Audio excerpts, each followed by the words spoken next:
नमस्कार, राम राम। ये audio video clear है? एकदम श्योर? चलें आगे। कैसे हो आप लोग?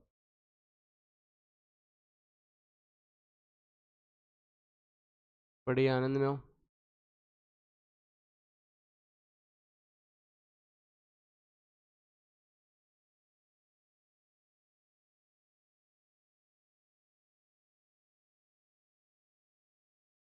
Hello hello hello. ये ऑडियो वीडियो क्लियर है? आवाज़ आ रही है प्रॉपर? कैसे हो आप सब लोग? बड़ी आनंद में हो?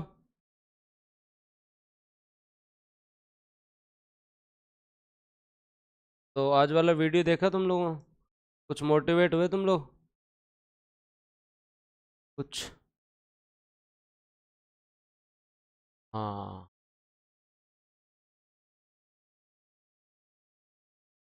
एक का पूछना है कि सर आप जो है वो लिख कर पढ़ाओ। तो मेरा ये कौन है इनको जवाब ये है कि भाई देखो, मेरे को हर में जो है वो बहुत कुछ पढ़ाना है। और समय की उपलब्धता भाई मेरे यहाँ जो है सबको मुझसे सबसे से ज़्यादा पढ़ना है। मेरा उद्देश्य तुम्हें याद करवाने का है ना? तो वो आपको टेंशन नहीं लेनी चाहिए, क्योंकि हम इतने बड़े सिलेबस को अगर एक साल में टारगेट करना चाहते हैं तो हमें थोड़ा सा जो है वो इस चीज़ में एडजस्ट करना पड़ेगा। ऑनलाइन अगर कोई चीज़ बनी है तो उस डिजिटल युग के अंदर उसका लाभ लेना चाहिए। अगर तुम ऑनलाइन करके भी ऑफलाइन के गुण रख रहे हो तो फिर ऑनलाइन का मतलब नहीं हुआ। एक मेरे पास आज दिन में मैसेज आया, आज वाला वीडियो देख लिया, थोड़ा स्टार्ट होगा। हाँ, पॉलिटी जो है वो 1-2 जून से स्टार्ट कर देंगे। कल तुम लोगों की 2 से 3 घंटे की क्लास होगी, 11 या 12 बजे के आसपास। कल मैं ये टॉपिक कंप्लीट कर रहा हूँ ताकि मंडे से नया टॉपिक स्टार्ट कर सकूँ। हर वीक में एक टॉपिक पूरा करना है, तभी जाके जो है वो 2 महीने में इकोनॉमिक्स हो पाएगी। तो पहले तो मुझे ये बताएं कि कल जो है वो 11 से, कल संडे है तो मैं आपकी 3 घंटे क्लास लेना चाहता हूँ ताकि ये टॉपिक पूरा कर दूँ, आपके भी कंपाइलेशन हो जाए और उसके साथ साथ मेरा भी एक टॉपिक कंप्लीट हो, फिर मैं अगले टॉपिक पे स्टार्ट हो जाऊँ। हाँ, मेरे को आज एक मैसेज है कि सर मैं बहुत मुश्किल टाइम निकाल के क्लास ले पावा, घर को काम जल्दी जल्दी पूरा करके क्लास ले पावा, मैं नौकरी जाके बहुत मुश्किल क्लास ले पावा, तो ए जगह कमेंट करे अन अवॉइड करके थे केवल पढ़ा दो और याद करवा दो, आगे चक्कर मारो टाइम है ना मतलब थे बचाओ किया जी। तो बहुत सही बात हुई। जब मेरे को कोई हाउस वाइफ, जब कोई गवर्नमेंट सर्वेंट, कोई एक्स सर्विसमैन, कोई महिला, कोई बच्ची घर बैठी टाइम निकाल के पढ़ना चाह रहे हैं, तो उन लोगों से, जहाँ संडे को कल जो है वो 12 बजे बाद में हो जाएगा, 12 बजे बाद में मेरी क्लास होगी, तो मैं 3 घंटे आप लोगों को पढ़ाऊंगा, इस टॉपिक को कंप्लीट करवाऊंगा। ठीक है? 12 बजे के बाद पहले तो मैं उठ नहीं पाऊंगा। सच्ची बात है। चुपचाप आ जाओ बैठे। कट तक पढ़ लियो आप?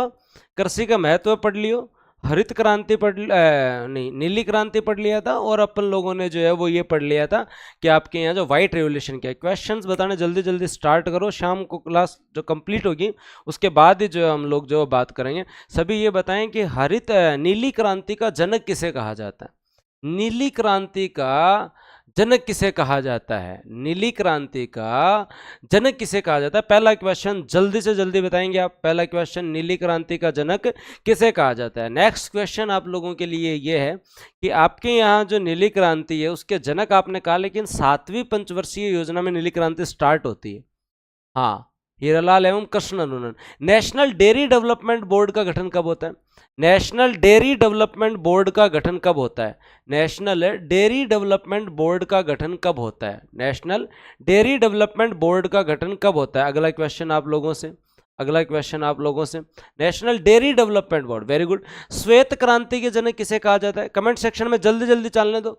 श्वेत क्रांति का जनक किसे कहा जाता है? जल्दी जल्दी बताओ, श्वेत क्रांति का जनक किसे कहा जाता है? हाँ, ओके। चलो फिर आगे बात करते हैं। तो ये भी आप लोगों को, वर्गीज कुरियन, बहुत बढ़िया, शानदार शानदार। अब हम जो है वो हरित क्रांति पढ़ेंगे और इसके बाद मैं आपको योजना याद करवाऊंगा इतनी शानदार तरीके से कि कभी आप योजना भूलोगे ही नहीं। ये प्रश्न जो है वो आपका सही हो जाएगा। तो आज हमारा टारगेट है कि हम जो है वो ग्रीन रिवॉल्यूशन भी याद करें और उसके साथ साथ योजना याद करें। मैं मेरी तरफ से कमेंट सेक्शन एक बार कुछ हद के लिए जो है वो बंद कर रहा हूं, आ जाइए, सादर आमंत्रित आप पढ़ने के लिए। देखो, ग्रीन रिवॉल्यूशन जो थी, इस शब्द का उपयोग सबसे पहले विलियम गेट ने किया था, लेकिन इस ग्रीन रिवॉल्यूशन को जो अमली जामा पहनाने का काम किया था वो मैक्सिको के अंदर जो है वो व्यक्ति थे, साइंटिस्ट थे, जिन्होंने नॉर्मन ई बोरलॉग ने जो है वो दोस्तों जो है वो ग्रीन रिवॉल्यूशन को बढ़ावा दिया। ग्रीन रिवॉल्यूशन कृषि में खाद्य उत्पादों की उत्पादन बढ़ाने से संबंधित है और उत्पादन बढ़ने के लिए सबसे बड़ा उत्प्रेरक क्या था कि उत्पादन को हाथों हाथ बढ़ाया जा सकते हैं। हाई ईल्ड वेराइटी की जो है वो दोस्तों आपकी जो है वो जो सीड्स थे, याद रखें, उच्च उपज वाली किस्में जो थी वो जो दोस्तों जो हरित क्रांति को बढ़ावा दे सकती थी। क्या बढ़ावा दे सकती थी? हरित क्रांति को बढ़ावा दे सकती थी। और इन्होंने गेहूं की एक नई किस्म निजात की और इतनी गजब तरीके से काम किया कि मैक्सिको जो था वो दोस्तों 1960 के दशक में गेहूं का सबसे बड़ा निर्यातक देश बन गया। तो याद रखें, अगर आपसे क्वेश्चन पूछ लिया जाए कि हरित क्रांति जो है उसके जनक किसे कहा जाता है, नॉर्मन ई बोरलॉग किसे कहा जाता है? Norman E Borlaug. इन्होंने अनुसंधान किया, किसमें विकसित की, लेकिन वो इंप्लीमेंट सबसे पहले 60 के दशक के अंदर मैक्सिको में हुई। और मैक्सिको जो है वो दोस्तों इतना शानदार काम किया कि मैक्सिको में गेहूं गेहूं लहराने लगे भाई। प्रति हेक्टर उत्पादकता बढ़ गई, प्रति हेक्टर उत्पादकता बढ़ गई। तो हरित क्रांति का पहला पहला आधार क्या है? उच्च किस्म के बीज उपलब्ध करवाना, उच्च किस्म के जो है वो बीज उपलब्ध करवाना। तो अगर आपसे पूछ लिया जाए हरित क्रांति जो है वो दोस्तों विश्व में कब से स्टार्ट मानी जाती है? 1960 के दशक से प्रारंभ मानी जाती है। दशक ही पूछा जाएगा, डिकेड ही पूछा जाएगा।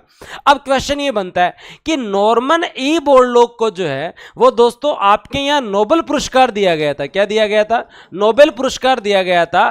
तो नोबेल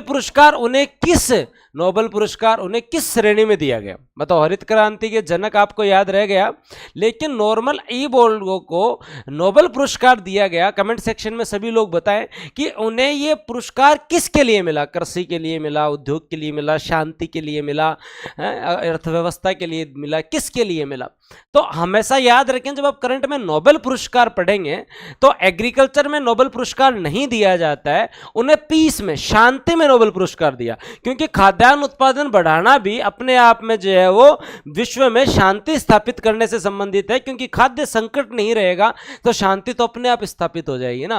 तो यह भी एक बड़ा ट्रिकी सा क्वेश्चन आता है कि हरित क्रांति में उच्च किस्म वाले बीज नॉर्मन ई बोरलॉग ने मैक्सिको के अंदर जो है अनुसंधान किया, वहां पे बहुत अच्छा इंप्लीमेंट किया। 1960 को दशक माना जाता है और नॉर्मन ई बोरलॉग को जो है वो नोबेल पुरस्कार दिया गया, शांति में नोबेल पुरस्कार दिया गया। जायज बात है। नॉर्मन ई बोरलॉग ने गेहूं के बाद में फिर चावल की किस्म पे ध्यान देना स्टार्ट किया। एक बोरलॉग और फोर फाउंडेशन ने जो है वो चावल की एक किस्म विकसित की। अब भारत चावल के सबसे बड़े उत्पादकों में एक उनकी किस्म कौन सी थी चावल की?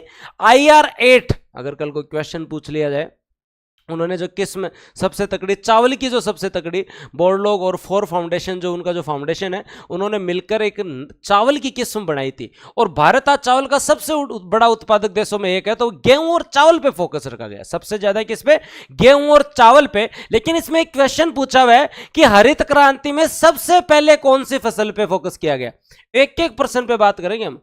हरित क्रांति पे सबसे पहले कौन सी फसल पे फोकस किया गया सबसे पहले? तो हमेशा याद रख लेना, अगला पूछ ले तो मैक्सिको बताना है, जगह पूछ ले तो, और फसल पूछ ले तो सबसे पहले गेहूं, सबसे पहले गेहूं याद रखना आपको, सबसे पहले गेहूं, ये याद रखना आप लोगों को। IR8 जो है वो चावल की फसल है, ठीक बात है, ये अपन लोगों को पता है। भारत में हरित क्रांति की शुरुआत कहां से होती है? भारत में हरित क्रांति की शुरुआत कहां होती है? हरित क्रांति के प्रिंसिपल को समझे आप, केवल रटे नहीं। ग्रीन रिवॉल्यूशन का एक ही उद्देश्य था, ग्रीन रिवॉल्यूशन का, हरित क्रांति का जो है वो एक ही उद्देश्य था। और हरित क्रांति का उद्देश्य क्या था दोस्तों? हरित क्रांति का उद्देश्य था खाद्यान्न उत्पादन को बढ़ावा देना, खाद्यान्न उत्पादन को बढ़ावा देना, मतलब कृषि उत्पादन को बढ़ावा देना। कृषि उत्पादन को बढ़ावा देना। और उस समय ये डिमांड क्यों थी? क्योंकि विश्व की खाद्य सुरक्षा सुनिश्चित करनी थी, क्योंकि विश्व की फूड सिक्योरिटी, जितने लोग हैं खाने के दाने तो मिलने चाहिए ना, तो खाद्य सुरक्षा सुनिश्चित करनी थी, ये उद्देश्य था। ये क्या था दोस्तों? अपन जो है वो एग्रीकल्चर का प्रोडक्शन बढ़ावा दें, हम एग्रीकल्चर के अंदर जो है वो दोस्तों फूड सिक्योरिटी, उत्पादन को बढ़ावा देना, बेसिक चीज उस समय थी प्रोडक्टिविटी और प्रोडक्शन को बढ़ावा देना। और इन सब का आधार क्या था? इन सब का जो है वो आधार था उच्च किस्म के बीज। आधार क्या था? उच्च किस्म के बीज, उच्च किस्म वाले बीज, ये इसका आधार था, वाले बीज। लेकिन क्या और कोई चीज नहीं जुड़ी हुई थी क्या हरित क्रांति से? क्या और कोई चीज नहीं जुड़ी हुई थी क्या? बेस आपको पता चल गया। आधार उसका क्या था? इनोवेशन करें, रिसर्च करें, उच्च किस्म वाले बीज। लेकिन केवल इससे काम नहीं चलेगा। हरित क्रांति के बारे में कभी प्रश्न पूछ लिया जाए तो उसे बताओ आप कि उच्च किस्म के बीज के साथ साथ हमने उर्वरक पे भी ध्यान दिया ताकि खाद्यान्न उत्पादन बढ़ सके, हमने कीटनाशक पे भी ध्यान दिया ताकि जो है वो रोग कम करके खाद्यान्न उत्पादन बढ़ सके, हमने यंत्रीकरण पे भी ध्यान दिया ताकि मशीनें लगा के खाद्यान्न उत्पादन बढ़ सके, हमने वित्तीय सहायता पे भी बात की, हमने जो है वो वित्त या क्रेडिट बोलते हैं किसानों को, लोन देने पे बात की ताकि किसान सशक्त होके इन्वेस्टमेंट कर सके, हमने जो है वो दोस्तों जो है वो सिंचाई सुविधा की भी बात कही, क्योंकि सिंचाइयाँ आपकी जो नहरें जाएंगी तभी खाद्यान्न उत्पादन बढ़ेगा, और हमने जो है वो उचित मूल्य की भी बात कही। अगर आपसे कोई क्वेश्चन पूछ ले कि भारत में उचित मूल्य कब स्टार्ट हुआ, तो हरित क्रांति के साथ ही स्टार्ट हुआ था। एमएसपी भी पहली बार गेहूं पे दी गई थी, तभी किसान ताकि मोटिवेट हो। लेकिन यहां कहीं पे भी एक चीज का डिस्कशन नहीं है, और वो एक चीज कौन सी है? पर्यावरण संरक्षण। कौन सी चीज है? पर्यावरण संरक्षण, एनवायरमेंट कंजर्वेशन की बात नहीं है, क्योंकि उस समय सबसे बड़ा मुद्दा था खाद्यान्न उत्पादन को बढ़ाना, उस समय सबसे बड़ा मुद्दा था कृषि उत्पादन को बढ़ाना, उस समय सबसे बड़ा मुद्दा था लोगों की खाद्य सुरक्षा जो है वो दोस्तों जो है वो सुनिश्चित करना। तो यहां पर जो है वो यही एक जो है वो क्रिटिसिज्म के रूप में भी कहा जाता है कि हमने सब कुछ पे ध्यान दिया लेकिन पर्यावरण संरक्षण पे ध्यान नहीं दिया। तो हम अब ये समझ में आ गया कि हरित क्रांति थी क्या? उसका बेस था उच्च गुणवत्ता के बीज, लेकिन साथ साथ में उर्वरक इंडस्ट्री को भी बढ़ावा दिया ताकि फर्टिलाइजर बढ़ जाएगा तभी तो बढ़ेगा ना उत्पादन। कीटनाशक पे ध्यान दिया, यंत्रीकरण पे ध्यान दिया, उचित मूल्य पर ध्यान दिया, और उसके साथ साथ दोस्तों जो है वो याद रखें, देव कुमार जी 13 जुलाई तक जो है कंप्लीट फर्स्ट एडिशन आ जाएगा नोट्स का। तब तक आपको जैसे ये टॉपिक मैं कल कंप्लीट करवाऊंगा, एनी हाउ कम आपको अपलोड करवा दूंगा, A4 निकलवा लेना। थोड़ा सा पूरी टीम 26-27 लोग लग रखे हैं, सबका एक ही टारगेट है कि जुलाई फर्स्ट वीक तक सारे प्रिंटेड रंगीन बहुत अच्छे नोट्स विथ डायग्राम आ जाए। तो इसके लिए देखो धीरजाई थाने भी रागनी पड़सी, मन भी रागनी पड़सी, है ना। यहाँ तेले पर सर्च होगा जना कोई मतलब को नहीं। तो एक बेस्ट कंटेंट के लिए ये अब इको में कीवर्ड्स का यूज लें, जैसे फर्टिलाइजर, पेस्टिसाइड हो गया, मशीनरी हो गया, फेयर प्राइस की बात हो गई, हमने क्रेडिट की और फाइनेंस की बात कर ली, इरिगेशन की बात कर ली। अंग्रेजी बहुत आती है मेरे को। हाँ नहीं, पुरानी बुक किसी को परचेज नहीं करनी है, प्योर अपडेटेड कंटेंट है। तुम तो मेरी तो बड़ी इच्छा है कि मैं इंग्लिश मीडियम का एक अलग से बैच मतलब बना के प्योर इंग्लिश में पढ़ाऊँ।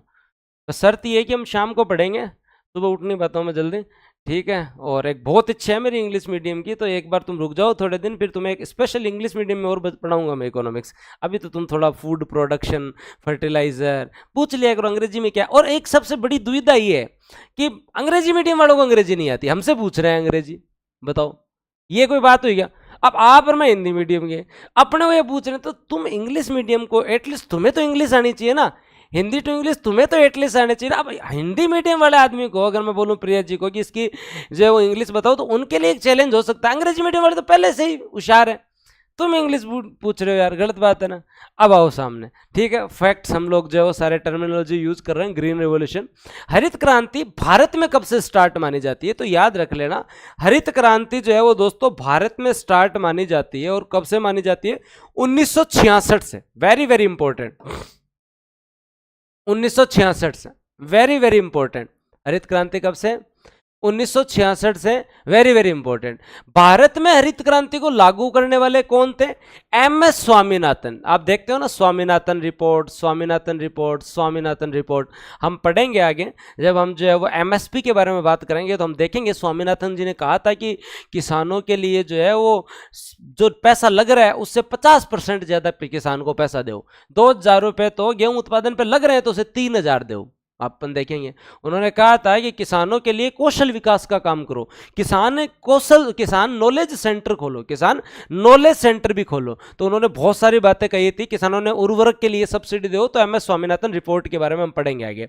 अब एक क्वेश्चन पूछा जाता है, हरित क्रांति की जन्मभूमि कौन सी है? तो भारत में फर्स्ट एग्रीकल्चर यूनिवर्सिटी जो खुली थी वो पंतनगर कृषि विश्वविद्यालय, पंतनगर कृषि एवं तकनीकी विश्वविद्यालय उत्तराखंड में खुली थी। क्या याद रखना है? उत्तराखंड में। इसे हरित क्रांति की जन्मभूमि कहा जाता है। इसे क्या कहा जाता है? हरित क्रांति की जन्मभूमि कहा जाता है। ये याद रख लेना, हरित क्रांति की जन्मभूमि कहा जाता है। क्या याद कर लेना? हरित क्रांति की जन्मभूमि कहा जाता है। तो 1966 से प्रारंभ है। एम एस स्वामीनाथन को जनक कहा जाता है। अब ये है ना, ऋषभ पंत को जानते हो? तो में से कौन कौन जाता है क्रिकेट में? हाँ जरूर शर्मा जी। तो ये याद रखें, ऋषभ पंत कहाँ से? उत्तराखंड से ही है। तो पंतनगर वहां पे अलग से जगह है और पंत समुदाय के लोग भी खूब रहते हैं। Pantnagar agriculture and technical university Uttarakhand. ये यूपीएससी में पूछा हुआ क्वेश्चन है कि हरित क्रांति की जन्मभूमि किसे कहा जाता है। अब एक क्वेश्चन बनता है कि हरित क्रांति की शुरुआत कौन सी फसल से हुई? तो दोस्तों गेहूं की फसल पे सबसे पहले हम लोगों ने काम किया। सबसे पहले क्या काम किया? हमने गेहूं की फसल के अंदर जो है वो दोस्तों सबसे पहले हम लोगों ने काम किया। और उसके बाद में हम लोगों ने जो है वो आपके यहाँ पे चावल की फसल पे काम किया, जो कि IR8 जो थी। बाद में हमने किस पे काम किया? चावल की फसल पे काम किया। किसके ऊपर काम किया? चावल की फसल पर जो है वो काम किया। अब याद रहे जी? बहुत बढ़िया, बहुत बढ़िया। उस समय 2 कार्यक्रम भी चलाए थे, एक सघन कृषि कार्यक्रम, एक सघन कृषि जिला कार्यक्रम चल रहा था, जो इंपॉर्टेंट नहीं है। 1960 के दशक में हरित क्रांति से पहले हम लोगों ने चलाए थे। लेकिन इतनी बात एटलीस्ट याद होनी चाहिए कि 1966 से भारत में M S Swaminathan Pantnagar university गेहूं पे सबसे पहले फिर चावल पे, गेहूं पे सबसे पहले फिर चावल पे, याद रह जाएगा। गेहूं पे सबसे पहले फिर चावल पे, गेहूं पे सबसे पहले फिर चावल पे। अब देखो, father of Indian green revolution किसे कहा जाता है? Father of Indian green revolution जो है वो किसे कहा जाता है? याद रख लेना, स्वामीनाथन साहब को कहा जाता है। लेकिन the hero of Indian green revolution किसे कहा जाता है? Hero of Indian green revolution किसे कहा जाता है? ये बताएं आप, किसे कहा जाता है? ये क्वेश्चन आपसे पूछा जा सकता है। तो याद रखें दोस्तों, आपके यहां पे एमपी सिंह थे। याद रखें, क्या नाम था? एमपी सिंह थे, जिन्हें हीरो ऑफ ग्रीन रिवॉल्यूशन कहा जाता है। उन्होंने गेहूं की एक अच्छी किस्म बनाई थी, वो थी K68। ये याद कर लो, ताकि जो है कभी कोई प्रश्न गलत हो ही नहीं। एक एक चीज पे चल रहे हैं हम लोग। हाँ, एक एक चीज पर हम लोग चल रहे हैं, तो कभी कोई क्वेश्चन जो है वो गलत होना ही नहीं चाहिए।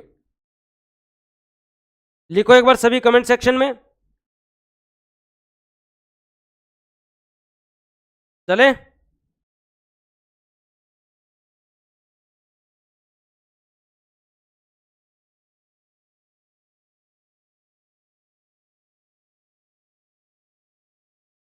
डन? लिखो एक बार। अब देखो, यहां जो डाटा आएंगे ना, वो आप लोगों को थोड़े से अच्छे से जो है वो ध्यान देखने पड़ेंगे और बहुत अच्छे से फोकस करना पड़ेगा। हाँ, हीरो ऑफ ग्रीन रेवोल्यूशन, बहुत बढ़िया। इन्होंने जो ये वैज्ञानिक थे, उन्होंने इंप्लीमेंट किया, स्वामीनाथन ने, जो फादर ऑफ ग्रीन रेवोल्यूशन, इन्होंने जो है वो रिसर्च किया और K68 फसल जो है वो लेकर आए। देन हाँ, सभी सब्जेक्ट की आएगी पूनम जी, बूस्टर की। अब देखो, यहाँ पे आपको याद करने वाली चीजें क्या क्या याद रखनी है। आपसे अगला क्वेश्चन पूछ सकता है, भारत में कब स्टार्ट हुई? 1966 से। सबसे पहले कौन सी फसल पे स्टार्ट हुई? गेहूं पे। जन्मभूमि कौन सी है? तो आप लोगों को याद रखना पड़ेगा पंतनगर यूनिवर्सिटी। क्या याद रखना पड़ेगा? पंतनगर यूनिवर्सिटी। फिर आपसे पूछा जा सकता है जनक कौन है, तो दोस्तों आप लोगों को बताना पड़ेगा एम एस स्वामीनाथन। कौन है? M S Swaminathan. और आपसे पूछा जा सकता है कि दोस्तों नायक कौन है, तो आपको बताना पड़ेगा एमपी सिंह। कौन बताना पड़ेगा? एमपी सिंह। अब आपसे यहाँ दो पूछा जा सकता है कि ये जो आपके एमपी सिंह ने जो गेहूं की फसल बताई, वो उन्होंने जो है वो रिसर्च की, तो वो कौन सी थी? K68। और ये आपकी जो है वो चावल की जो सबसे तगड़ी फसल थी, वो आपकी जो है वो IR8। लिखो भाई, गलत नहीं होना चाहिए, फिर आगे चलूंगा मैं। हाँ, गलत नहीं होना चाहिए, फिर आगे चलूंगा मैं। और कल 3 घंटे के लिए भाई एकदम तैयार रहना। कल 3 घंटे के लिए एकदम तैयार रहना। सर जी 300 में 400 रैंक कितने नंबर तक मिल सकती है? सिंपल सी बात है, अगर 400 नंबर लेके आते हो रिटर्न में और 450 नंबर तक आप रहते हो, तो टॉप तीनों पोस्ट आपको मिल जाती है जनरली। हाँ मोहित जी, उत्पादन ज़्यादा होता था और तो मीठा को नहीं है कोई ये गेहूँ। हाँ, पर हेक्टर प्रोडक्शन है ना। ऐसे तो गोल्डन राइस पढ़ाऊंगा मैं तुम लोगों को आगे, जब जाके हम पढ़ेंगे ना ज्योग्राफी के अंदर। मोहित पूछा गुरु जी K68 के अंदर जो है वो के खासियत है इसी, उत्पादन ज़्यादा होता जी। हाँ, याद रहेगा इतना। चलो आगे, चलो फिर आप आगे चलते हैं और आगे बात करते हैं आपने यहाँ। अब हरित क्रांति के घटक क्या है? हरित क्रांति का बेसिक फैक्टर आप लोगों को पता चल गया कि हरित क्रांति का बेसिक घटक कौन सा है। आपके यहाँ पर जो है वो सबसे तगड़े जो है बीज जो है वो घटक है। लेकिन इसके अलावा हमने क्या क्या किया? हमने कृषि में साख की बात करी, कृषि में सुधार किए, उचित मूल्य के लिए MSP दी, मशीनों का उपयोग बढ़ाया, सिंचाई सुविधाएं जो है वो बढ़ाई, रासायनिक उर्वरक और कीटनाशक बढ़ाए।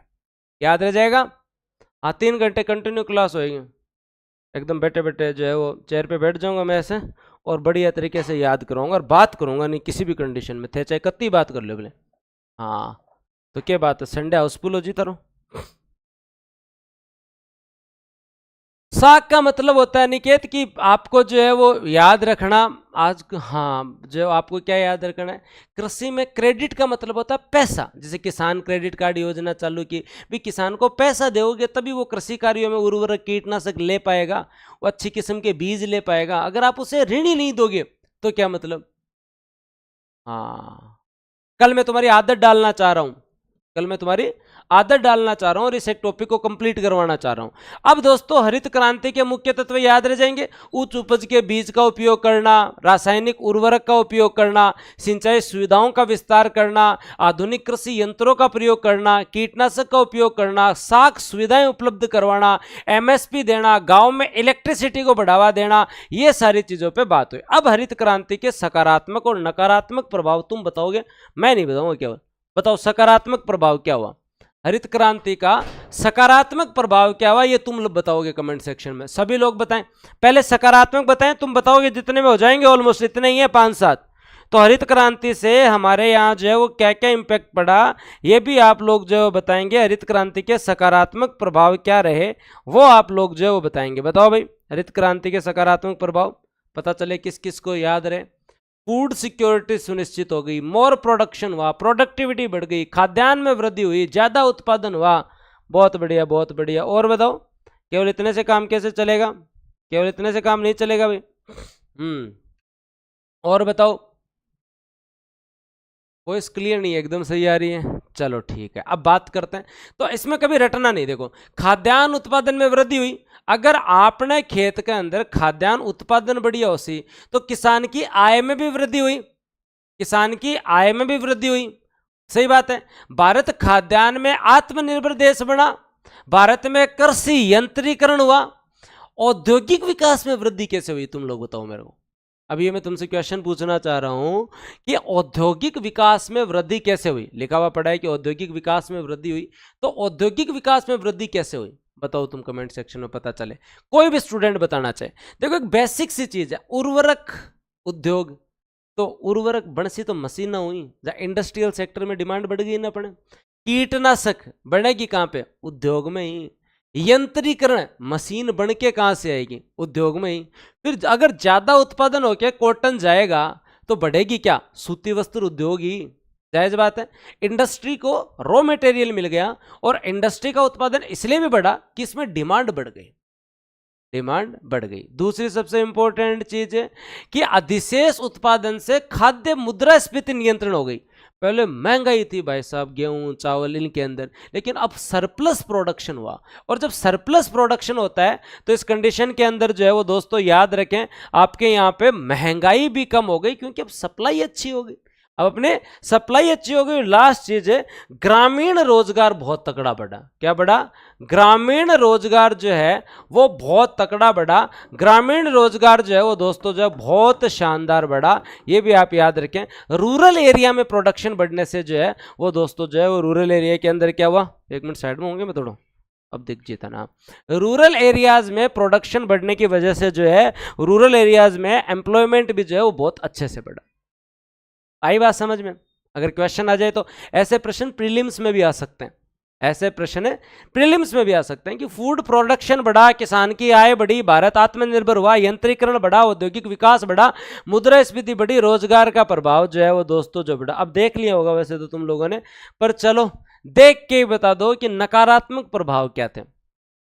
नकारात्मक प्रभाव क्या थे? हाँ, जमीन का अच्छा उपयोग लिया गया। ओके, फूड प्रोडक्शन बहुत बढ़िया। अब नेगेटिव इम्पैक्ट बताएं, फिर मैं आगे चलता हूँ। नेगेटिव इम्पैक्ट बताओ, फिर मैं आगे चलता हूँ। थोड़ा गर्मी को ध्यान रखिए, अभी लू भयंकर चल रही है 2-4 दिन। अब देखो, जब हमने हरित क्रांति के बारे में हम लोगों ने बात की, तो हरित क्रांति से जो है वो एक तो जो है वो याद रखें, आपके यहाँ पे जो है उर्वरक कीटनाशक का ज़्यादा उपयोग लिया गया। तो उर्वरक कीटनाशक का जब हम ज़्यादा उपयोग लेते हैं ना, तो हमने ज़्यादा से ज़्यादा ज़मीन के अंदर केमिकल डाले, तो इससे जो है वो एक तो पर्यावरणीय क्षति होती है ना, पर्यावरणीय क्षति। दूसरी जो है वो मृदा स्वास्थ्य बिगड़ता है, न्यूट्रिशन खराब होते हैं। और मृदा स्वास्थ्य बिगड़ता है तो मानव और पशु स्वास्थ्य बिगड़ता है। मानते हो क्या तुम लोग? मानव और पशु स्वास्थ्य बिगड़ता है। मतलब अगर अपन ज़मीन में बहुत ज़्यादा केमिकल डालेंगे तो इससे जो है वो, आज उसी का ही तो कारण है कि ज़मीन तो खराब हो ही रही है, हमारी हेल्थ भी खराब हो रही है। आज आप देखें गंगानगर, हनुमानगढ़, पंजाब साइड शायद कैंसर कैंसर कैंसर, ये है क्या? तो एक तो ये आपकी जो उर्वरक कीटनाशक से नेगेटिव इम्पैक्ट पड़ा, एक तो अपन लोगों को ये याद रखना है। उसके बाद में अगर हम लोग याद करते हैं तो अभी हम लोग जो है उसके बाद में देखते हैं। अब हम लोगों ने क्या किया, कृषि के अंदर जो है हमें हरित क्रांति को लागू करना था। तो तुम्हें बीज भी अच्छे चाहिए, तुम्हें जो है यंत्र भी अच्छे चाहिए, ठीक है, तुम्हें कीटनाशक भी अच्छे चाहिए।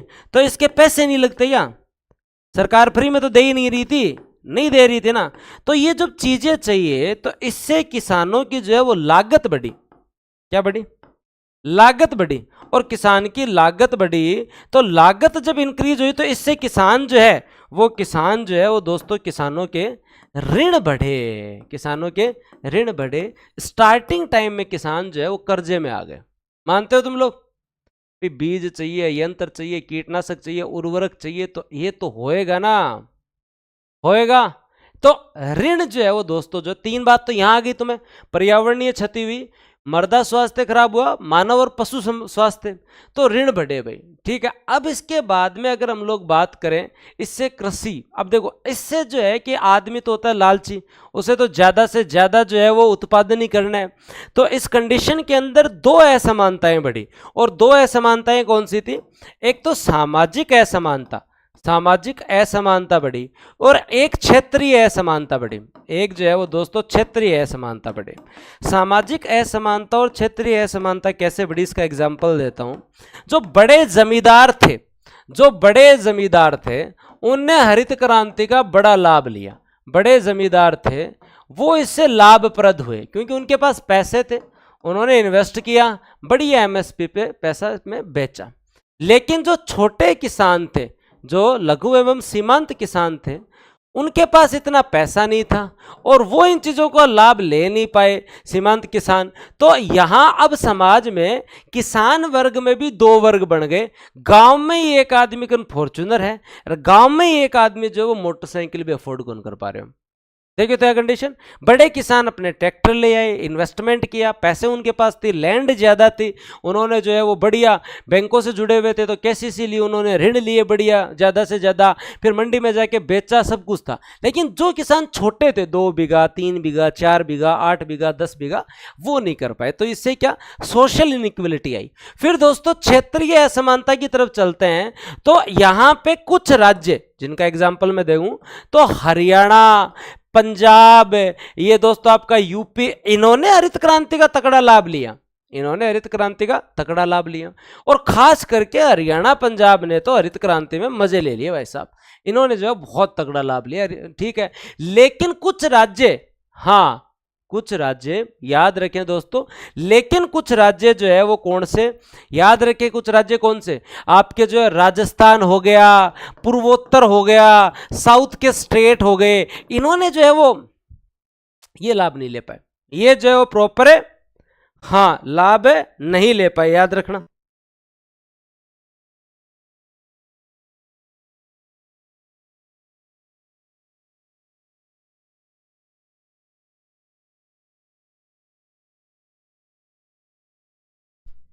याद रह जाएगा, दो प्रकार की इनइक्वलिटी, कभी पॉइंट है ना, अगर हाँ अब सर कैसे लाभ लिया, क्योंकि हरियाणा पंजाब जो है वो हरित क्रांति के अंदर जो है, चाहे ऋण लेने के रूप में हो, या चाहे वहाँ पे कृषि मंडियों की स्थापना करने से हो, चाहे उचित मूल्य पर जो है वो दोस्तों जो है कोई चीज़ को बेचने के लिए हो, वहाँ के किसानों की जागरूकता एज कंपेयर दूसरों से बहुत ज़्यादा है। जैसे एग्जांपल दूं, गंगानगर और चूरू में आज इतना अंतर है कि हमारे यहाँ यूरिया को घातक माना जाता है, जबकि गंगानगर में यूरिया को नॉर्मल माना जाता है, क्योंकि हमारे किसान परंपरागत हैं, उन्हें लगता है कि इससे ज़मीन खराब हो जाएगी, उन्हें जो है वो इतनी कनेक्टिविटी नहीं है कि वो जो है वो मार्केट में जाके अपना जो उचित मूल्य की दुकान पे जो है वो सिस्टम वहाँ बेच सके। वहाँ पहले से ऐसा सिस्टम बना हुआ था। अगर हम स्वतंत्रता से पूर्व भी बात करें तो वहाँ कृषि मंडियों का होना, आड़तियों का होना, बिचौलियों का होना, बड़े जमींदारों का होना पहले से था। वहाँ एग्रीकल्चर का development as compare complete India से हरियाणा पंजाब जो है वो प्योर एग्रीकल्चर पे ही बेस्ड था, और वहाँ एग्रीकल्चर का डेवलपमेंट था थोड़ा बहुत, और जब हरित क्रांति आई तो उन्होंने ज़्यादा लाभ ले लिया। आज आप और मैं अगर डिस्कस करूं तो अगर जो लोग राजस्थान के हैं उनमें 2% 5% लोग भी नहीं होंगे जो उचित मूल्य पर जो है वो वस्तु बेच के आते होंगे। आप जनरली क्या करा, खेती करा, गांव में कोई आवे लेनी भी धान दे दे, अपन मतलब ही गुन प्राइस कितनी चल रही है वो कत्तो कमा लियो क्या मतलब, अपन आगलो बोला भी 2500 मठू ले जाओ, ले लिया। सर जी एप के क्लास कट हो रही है, नहीं हो रही है, एकदम सही चल रही है, कोई दिक्कत नहीं है, सही चल रही है भाई, 2 पॉइंट एकदम क्लियर है, 2 पॉइंट एकदम क्लियर है। हाँ, तो सामाजिक असमानता, और हरियाणा ने और इसलिए भी ज़्यादा लाभ लिया कि नहरी तंत्र जो आपके यहाँ पे आया, आईजीएनपीओ और नहरें, वो भी बहुत अच्छा जो है वो उन्होंने जो यूटिलाइज किया, क्योंकि केवल उच्च किस्म के बीज से काम नहीं चलेगा, इरिगेशन सिस्टम भी अच्छा होना चाहिए। गंगानगर हनुमानगढ़ ने लाभ लिया क्योंकि इरिगेशन सिस्टम अच्छा था। All clear?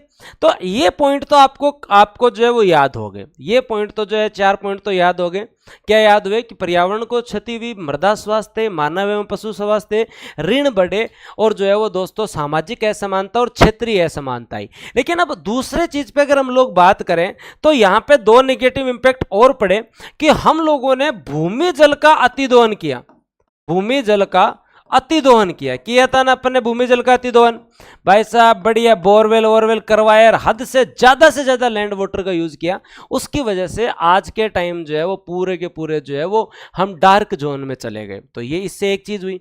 दूसरा जो है वो सिंचाई का जल जो था उसका भी ज्यादा उपयोग किया, तो हमारा फसल प्रारूप जो है ना वो ही बिगड़ गया भाई, फसल प्रारूप ही बिगड़ गया। फसल प्रारूप कैसे बिगड़ गया भाई? गंगानगर हनुमानगढ़ में भी क्या थे, टीले ही तो थे।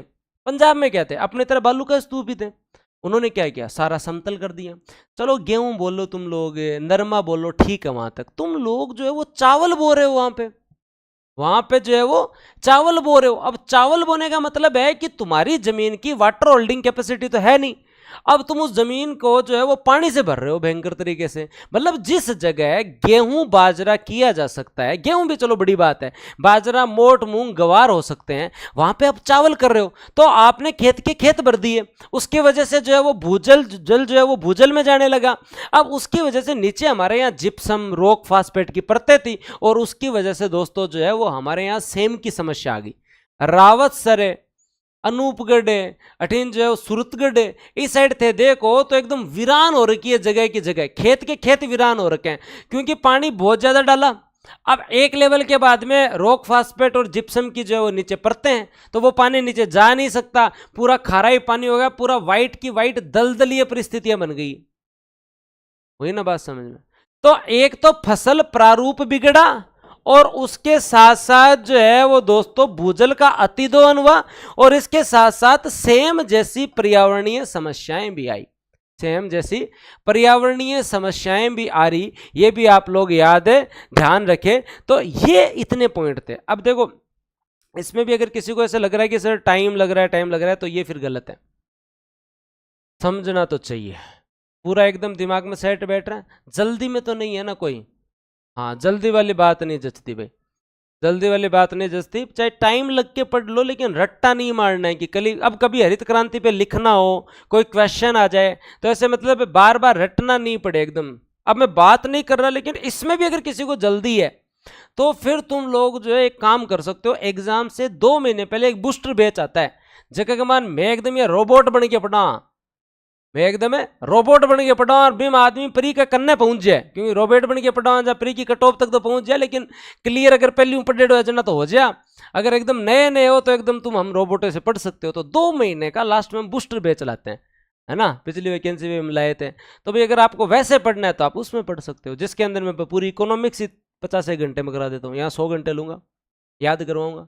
जब हिस्ट्री में 300 घंटे ले सकते हैं तो यहाँ अपन 100 घंटे नहीं ले सकते, तो पढ़ना तो पड़ेगा। अब ग्रीन रिवॉल्यूशन का पूछ लेना तो एकदम ऐसे थीम क्रिएट होनी चाहिए, नॉर्मन इबोर्लोग, मैक्सिको, गेहूं, ठीक है। शांति के अंदर जो है वो नोबेल पुरस्कार, मैक्सिको के बाद में 1960 के दशक में हरित क्रांति ने पांव पसारने स्टार्ट किए। भारत के अंदर जो है वो स्वामीनाथन 1966 पंतनगर यूनिवर्सिटी, गेहूं, फिर बाद में MP Singh the hero of green revolution, जो आपके यहाँ पे K68 गेहूं की जो है फसल लेके आते हैं, IR8 जो है वो चावल की फसल थी। फिर वहां से आगे चलते हैं हम लोग, जो सारी चीजों पे चर्चा करते हैं, इम्पैक्ट क्या है, नेगेटिव क्या है, पॉजिटिव क्या है।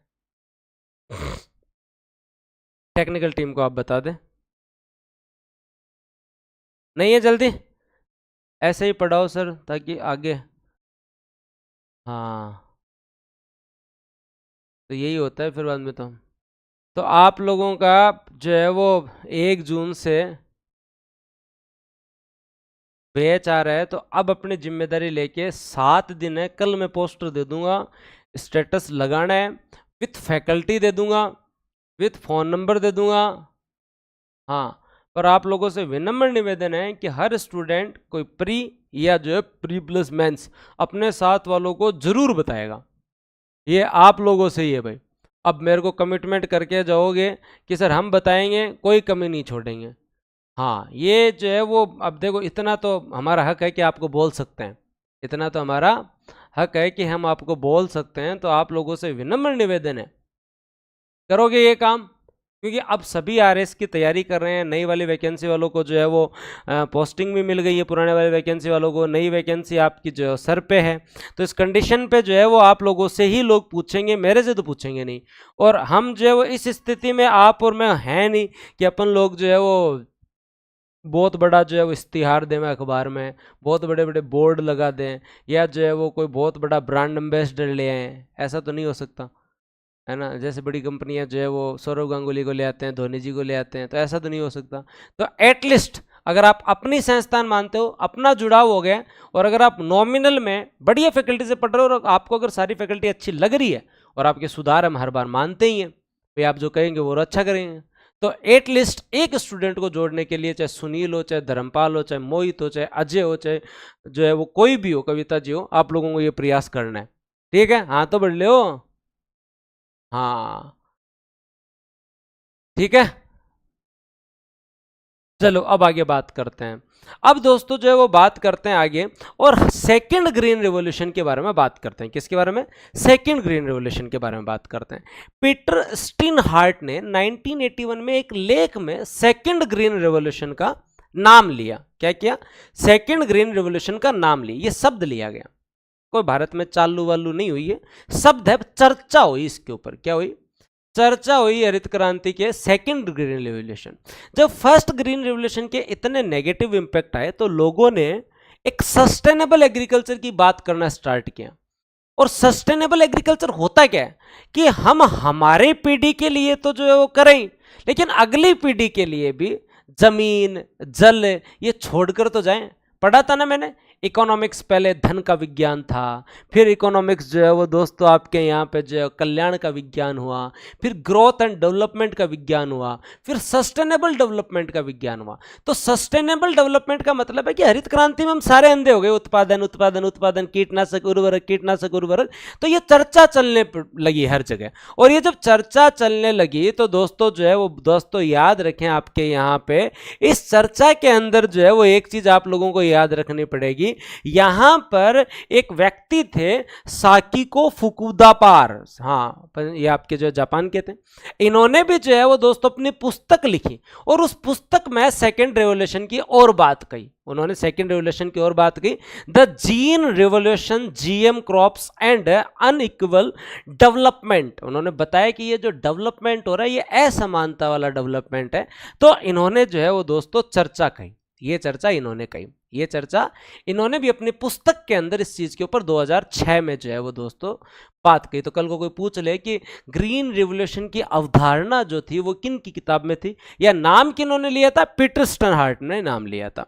1998 में अटल बिहारी वाजपेयी जी ने भी जो है सबसे पहले दोस्तों जो है वो हरित क्रांति में सेकंड ग्रीन रिवोल्यूशन की जो है वो बात कही।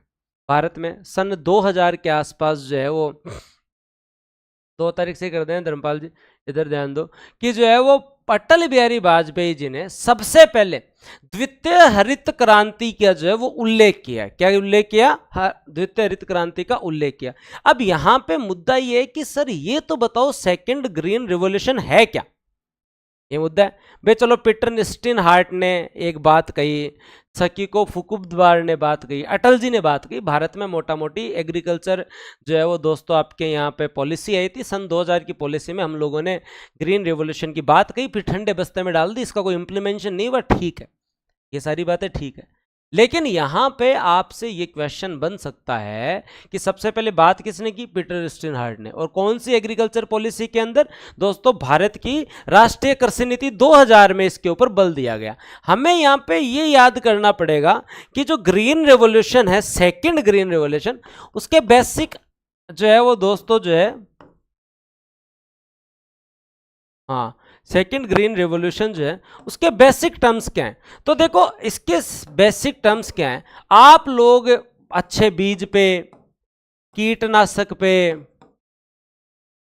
उर्वरक पे, साख पे, एमएसपी पे, उत्पादन पे, सिंचाई पे, इन पे तो बात आप कर चुके थे। अब यहां सेकेंड ग्रीन रेवोल्यूशन कहती है कि इनके साथ साथ आप कुछ चीजों पे और पे भी बात करो। का जी कौन सी पे और पे बात करें? का जी आप जो है ना वो पर्यावरण संरक्षण की बात करो। आप किसकी बात करो? पर्यावरण संरक्षण, मतलब ऐसी खेती जिसमें पर्यावरण को भी नुकसान ना हो। का जायज बात है जी। और क्या करें? क्या और आप केवल कृषि की नहीं, बागवानी की भी बात करो। आप केवल एक गेहूं चावल कोई और बात करो, संतरों, नींबू, सलाद सलूद की चीज़ा है, सेब, आगे बारे में भी बात करो। ये क्या है? का और थे थोड़ा पशुपालन पर भी ध्यान दो। केवल खाद्यान्न उत्पादन थे, थोड़ा मत्स्य पालन पर भी ध्यान दो, थोड़ा मत्स्य पालन पर भी ध्यान दो, थोड़ी जो वो जैविक खाद की भी बात करो। सारे दिन कहीं है मतलब उर्वरक केमिकल जो है वो फर्टिलाइजर की बात कर रहे हो, सब पे बात करो। थोड़ी इन पॉइंट्स पे भी बात करो, जैविक खाद के बारे में बात करो, मत्स्य पालन के बारे में बात करो, ऑर्गेनिक फार्मिंग पे जाओ। ऑर्गेनिक फार्मिंग जो हमारी परंपरागत फार्मिंग थी, जब हमारे जो बडेरे किया करते थे बिना किसी केमिकल के, इन चीजों पर भी ध्यान दो। इसे सेकंड ग्रीन रिवॉल्यूशन कहते हैं। पीटर स्टीनहार्ट ने पहली बार इसका उल्लेख किया था, और जो साकिको फुकुदा पार था उसने अपनी किताब में लिखा था। भारत में अटल जी ने चर्चा करते हुए सन 2000 की राष्ट्रीय नीति में इसका उल्लेख था। बताओ भाई।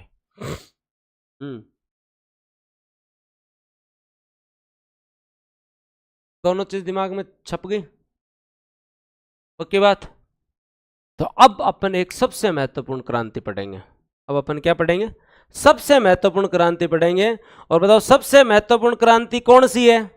हाँ, सबसे महत्वपूर्ण क्रांति कौन सी है? 1857 की क्रांति? नहीं नहीं नहीं, 1857 की क्रांति नहीं। अभी जो हम अन्य क्रांतियां पढ़ते हैं, 1857 की क्रांति है क्या? वो तो तुम वैसे ही पढ़ते ही हो हिस्ट्री के अंदर।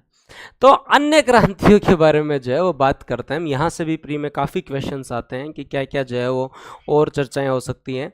तो ये कुछ शब्द हैं जो कि क्षेत्र से संबंधित है। जैसे श्वेत क्रांति तुम लोग पढ़ के आए हो कि जो है दूध उत्पादन से संबंधित है, और नीली क्रांति आज ब्लू है, पानी पानी मत्स्य पालन से संबंधित है। ये तो हनी सिंह बताई गया था। अब दो क्रांति और हैं।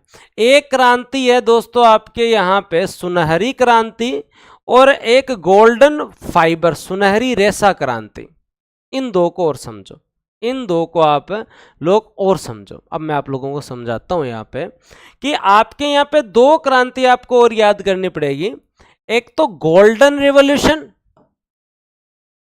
गोल्डन रिवॉल्यूशन, एक गोल्डन फाइबर रिवॉल्यूशन, एक गोल्डन फाइबर रिवॉल्यूशन, एक गोल्डन फाइबर रिवॉल्यूशन। याद रख लेना। मतलब एक तो सुनहरी क्रांति, एक सुनहरी रेशा क्रांति, स्वर्ण रेशा क्रांति। अब आप लोगों को याद रखना है गोल्डन रिवॉल्यूशन जो है वो बागवानी से संबंधित है, और बागवानी में फल और फूल और सब आ जाते हैं, बागवानी में फल और फूल सब आ जाते हैं। लेकिन जूट को कभी तुमने जूट देखा है? जूट, जूट का रेशा देखा है? कभी सूर्य की तरफ उसे करके देखना वो कैसे चमकता है, आपको खुद को पता चल जाएगा कि जब जूट के रेशे को जब आप सूर्य की तरफ करके देखोगे तो आपको पता चलेगा कि वो कैसा कैसा चमकता है, गोल्डन फाइबर की तरह, स्वर्ण के रेशे की तरह। तो ऐसे हम क्या बोले? जूट ही नहीं देखा तुम लोगों ने? जूट का माचा पर सोएडा कौन थे? गड्ढे बहुत है। हाँ थे, थोड़ा सा कि एक जनरेशन बाद में पैदा होएडा हो तथा सुख सुविधाओं के अंदर हो, है ना। जिनका जूट नहीं देखा हुआ उनके जूट के माचे भी नहीं देखे हुए होंगे, बोरियां भी नहीं देखी हुई होंगी। जूट का प्रॉपर रेशा देखेंगे, हाँ नहीं देखा तो कोई बात कौन, तो इसी की है तो भगवान कर बढ़िया पढ़ाई करो, कहीं करो तो जूट देकर। पर जूट एक जो है वो जिस तरीके से कपास होता है वैसे ही जूट होता है। आप आज जाके गूगल पे जो है वो जूट जरूर देखें, ठीक है। तो जूट का जो रेशा होता है वो कैसा होता है दोस्तों?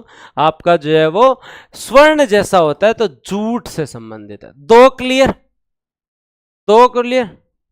हाँ था का सूत का माचा देखे ना, ठीक है, ओके। सोए भी है, देखा भी है, ठीक है। अब आगे बात करें, अब आगे बात करते हैं। और आगे इंपॉर्टेंट क्या है? दो क्रांति और याद होगी, श्वेत क्रांति होगी सबको याद, नीली क्रांति होगी। ये दो इंटरलिंक किसको हो गया अभी? गोल्डन बागवानी, गोल्डन फाइबर, जूट। अब दो क्रांति आती है, एक तो सिल्वर रेवोल्यूशन और एक सिल्वर फाइबर रेवोल्यूशन, एक silver fibre revolution. Silver revolution जो है रजत क्रांति, क्या बोलते हैं हम? रजत क्रांति, रजत क्रांति। और ये है रजत रेशा क्रांति, याद रखें। तो रजत क्रांति जो है वो दोस्तों याद रखें, ये अंडा उत्पादन से संबंधित है। किससे संबंधित है? अंडा उत्पादन से संबंधित है। लेकिन आपने कपास का रेशा देखा है क्या?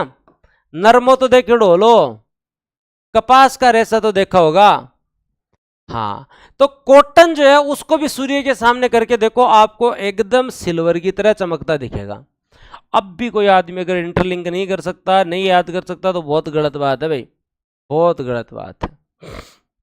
याद कर लोगे क्या? श्योर? दो चीज याद हो जाएगी। क्या क्या याद होएगा?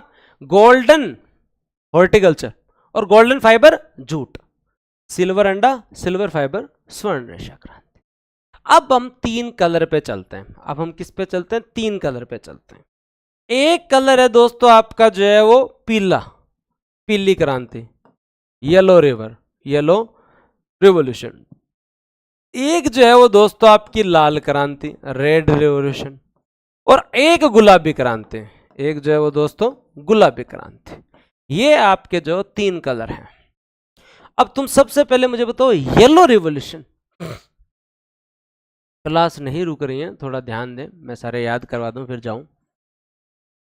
शिवाजी ने बताया है कि पीली क्रांति सरसों से संबंधित है।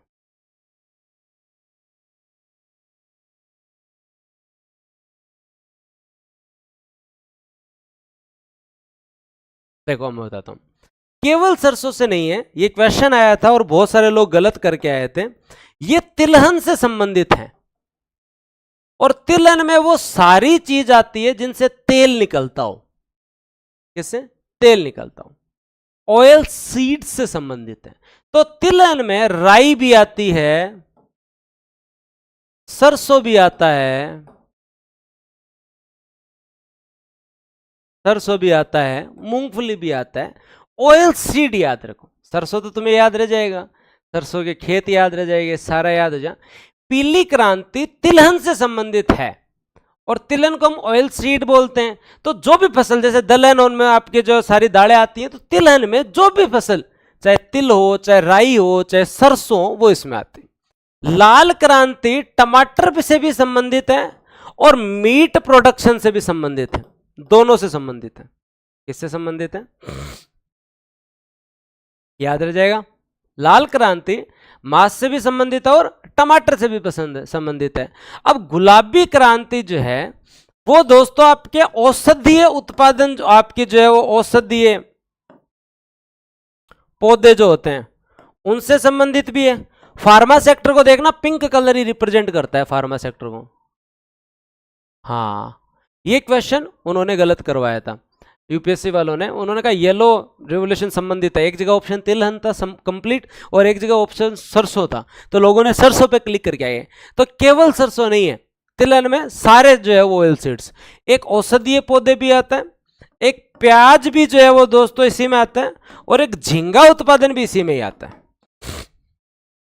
झींगा उत्पादन भी इसी में ही आता है। करो याद, करो याद। ये तीन और याद कर लो बस, ज्यादा परेशान नहीं करूं मैं तुम लोगों को। हाँ, ये तीन और याद कर लो। गुलाबी क्रांति, क्या याद रखना आप लोगों को कि औषधीय जो मेडिसिनल प्लांट है वो भी आते हैं, प्याज भी आता है और झींगा भी आता है। लाल में टमाटर और मांस भी आता है, तिलहन पूरे आते हैं। ये गोल्डन हॉर्टिकल्चर की थी, लेकिन गोल्डन फाइबर जो है वो दोस्तों याद रखना आप लोगों को किस में आता है? जूट में। और जो है वो आपका सिल्वर जो है वो अंडा उत्पादन में है, लेकिन सिल्वर फाइबर है वो किस में आता है? याद रख जाएगा। ठीक है कुंदन जी, कल पक्का कमिटमेंट है। कल है एनी हाउ संडे को आपको मिल जाएगी ये टॉपिक पूरा करवा के, रिवीजन करवा के और कंठस्थ करवा के, दोनों काम। मेरे क्लास में तुम लोगों को रिवीजन की ज़्यादा जरूरत नहीं पड़ेगी, बस तुम तो क्लास में आ जाया करो टाइम सर, आते टाइम 5 मिनट, जाते टाइम 5 मिनट याद कर लिया करो। हाँ अजय सिंह जी, बस बस अपन डिश थोड़ी लिखनी है पूरी, फिर मैं थान पूछ ले बनाना आवेगे, ये मत करो। ओके चलो अब आगे बात करते हैं। अब दो क्रांति और याद करवाता हूं तुम लोगों को, और दो कौन सी याद रखनी है। एक गोल क्रांति, राउंड रेवोल्यूशन, ये आपके आलू से संबंधित है, याद रह जाएगा। एक सैफ्रॉन क्रांति, सैफ्रॉन आपके जो केसरिया कलर, जो कि आपके किससे संबंधित है? केसर से संबंधित है। और एक बादामी क्रांति, जो कि आपकी किससे संबंधित है? मसाला से संबंधित है। एक कहा, एक ब्लैक रेवोल्यूशन, ब्लैक क्रांति, जो कि दोस्तों आप लोगों को याद रखना है आपके किससे? ब्लैक रेवोल्यूशन जो है वो पेट्रोलियम उत्पादन से संबंधित है। किससे? पेट्रोलियम उत्पादन से संबंधित है। उसके बाद में अगर आप लोग याद करेंगे तो अमृत क्रांति जो है वो नदी जोड़ों से संबंधित है। अमृत क्रांति किससे? नदी जोड़ों से संबंधित है, नदी जोड़ो अभियान से संबंधित है, सारी नदियों के तहत है। और इंद्रधनुष क्रांति सभी क्षेत्र से संबंधित है।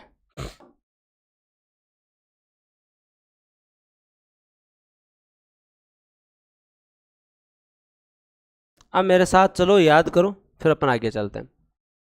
हाँ, नदी जोड़ो, अमृत क्रांति, इंद्रधनुष, सभी, गोल, राउंड, सैफ्रॉन, केसर। हाँ, ब्राउन रेवोल्यूशन फर्टिलाइजर से संबंधित है।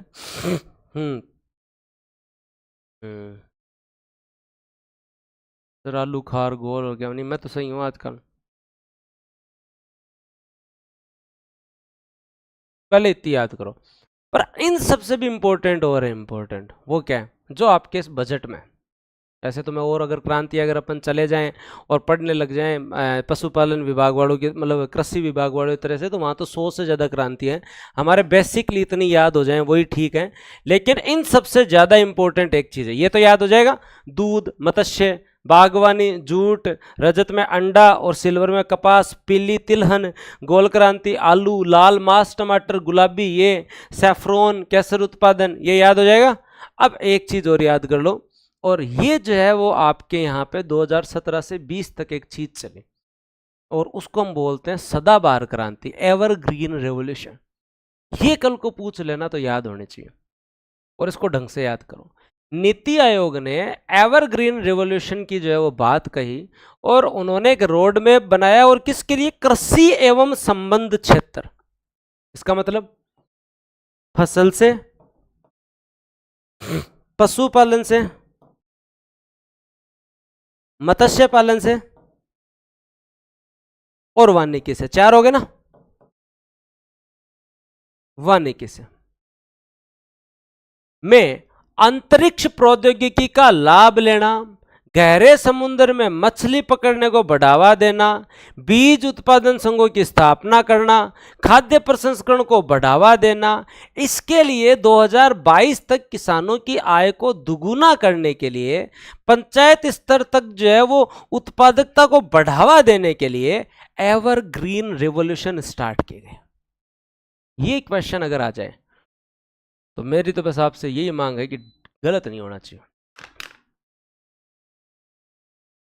फसल, पशुपालन, मत्स्य पालन, वानिकी, याद रखें, फसल, पशुपालन, मत्स्य पालन, वानिकी। सदाबहार क्रांति जो है वो दोस्तों याद रखें, आप लोगों को क्या याद रखना है सदाबहार क्रांति के अंदर? कृषि एवं संबंध क्षेत्र, कृषि एवं संबंध क्षेत्र जो है उसमें आपका क्रॉप आ गया, पशुपालन आ गया, मत्स्य पालन आ गया, वानिकी सबसे संबंधित वो सदाबहार क्रांति। अब आपका टॉपिक बचा है कृषि योजनाओं का, और वो मैं ऐसे याद करवाता हूं कि तुम कभी नहीं भूलोगे। और उसके बाद में टॉपिक बचा है खाद्य प्रसंस्करण का, खाद्य भंडारण का, और एमएसपी का। फिर नया टॉपिक पढ़ेंगे एक परसों, पीडीएस का, सार्वजनिक वितरण प्रणाली का। कौन कौन तैयार हो? कल लगभग 3 घंटे एक क्लास के लिए।